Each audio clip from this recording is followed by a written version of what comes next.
Is this ego or is this intuition? A super common question that I get asked and a universal experience for everyone. There are times where you will have an idea, a thought, a feeling, a direction that surfaces for you, and there will be the doubt and the confusion as to whether or not to follow. Is this coming from my ego? And it's actually going to be me just playing it safe and avoiding what I need to lean into? Or is this coming from my intuition and it is in fact the direction to follow? How to know whether it's ego or intuition? How to know whether to follow or not? So let's get started off with this.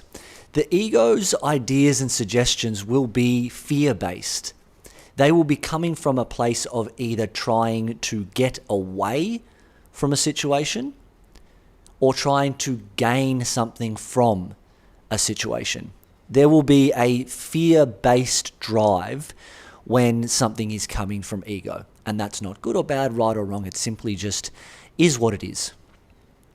When it's intuition, there is a forward movement, a feeling of direction from the body rather than from the mind. The ego is coming from the mind.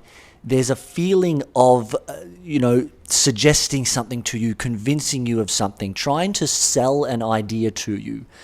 Whereas the body felt intuition it's a direction. It's a directive. There is no sense of convincing or trying to sell the idea to you. Intuition is just, boom, go there, do this, do that, call that person.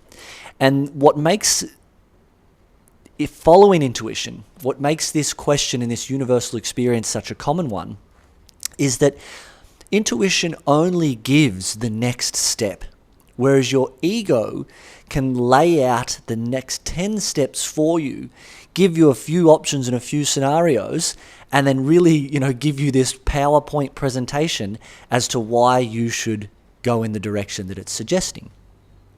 And what's happening here is that the ego is purely about survival. That's totally fine. It is an organism that is designed for continuity, which means to continue. And so if there is an internal nudge, a guidance, a direction from your intuition that is to sell your business or to start a business or to leave a relationship or to do something completely different to what you've always done, then it threatens that current felt sense of self. It threatens your current identity. And because that's scary, it's a lot easier to have the problem of not knowing if this is ego or if this is intuition. It's a lot easier to hang out in the safety that limbo, that confusion offers, rather than truly leaning into the uncertainty of, I'm going to commit to this step without knowing what the next step is, without a felt sense of what's to come next, without an idea of what's to come next. I'm going to commit to this step and see where it goes and see where it takes me. And the thing is with intuition, your intuition can go in a direction that is the opposite to that which your ego, your conditioning, and your current identity has always had planned for you. And so really at the root cause of things, that's what's the scary thing when it comes to following your intuition. And that's why people prefer to sit back and lean back into, and it's a very real experience, by the way. It's a very genuine experience. I'm not discrediting it. Yet people will lean back into what's known as a safe problem from a human behavioral perspective of, I don't know if it's ego or intuition. I'm unsure. I'm confused. I'm lacking clarity. I need more clarity. But the thing is that you don't get clarity from waiting around. A lot of people wait around for clarity to take action, but it's taking action that will give you clarity. And know this. Let's say that you take a couple of steps in the wrong direction, in inverted commas. And it is only by taking those few steps that you then get a new perspective that sends you in a different direction, and then you now feel that you're on the right path. Were those 3 steps in the wrong direction wrong steps, or were they simply steps that were a part of the process?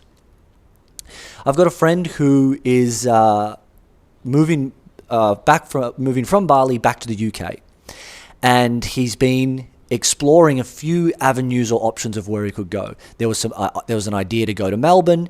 There was an idea to go and do some fly in, fly out work in the mines, and ultimately he's now landed back on moving back to the UK and pursuing a law degree. And so there were these nudges from his intuition to explore the direction of working in the mines, explore the direction of Melbourne. And in doing so, the next clear direction that came was back to the UK to pursue a law degree. And it feels super clean, aligned, and exciting for him. And I have another friend whose perspective of that has been like, oh, it seems like he's been a little bit all over the place, which is a fair perspective to have. However, what's happened is my friend has been taking the steps without needing to see all the other 10 steps that are lined up.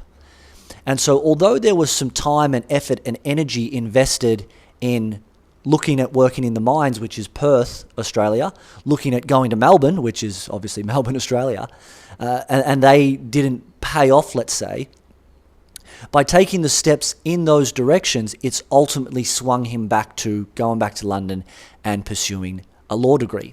Had he never taken those steps in the first place because didn't want to waste time, effort, energy, or money, if those avenues or directions were wrong, he never would have got the clarity that he's now arrived at. So when it comes to following intuition, people have a felt sense. They have a connection to a felt sense of what the direction is. The thing is, fear just comes in and crowds it and suppresses it and puts in its 2 cents so quickly that it's easier to step back from that fear into a place of confusion, limbo, uncertainty. Excuse me. Lacking direction, and believing that that's the problem that you have and that's the issue that you have. Whereas really, deeper down, it's like, I'm scared of uncertainty. I'm worried of looking silly or stupid. What if this doesn't pay off and I'm in a worse position? Well, if you are willing to risk this not paying off and being in a worse position, if you're willing to risk looking silly and stupid, if you're willing to risk using up time, energy, effort, and resources, you will find that confusion around whether it's ego or intuition will dissipate, and you will follow the path. And the more that you do, the more that you will, grow this skill of self-attunement, being attuned to yourself, where you can feel clearly within yourself. You're like, no, this is the direction to head. It doesn't mean it's always going to feel good and be exciting. It can still be scary and challenge you and uncomfortable. Yet you feel this very just clear direction. Like I said, the ego is trying to sell you on something. It's trying to convince you. It has certainty to it, whereas your intuition it's a directive. It's a direction. It's a guidance. It's a nudge, and you can feel this. This nudge is not trying to sell me anything. It's not trying to convince me of anything.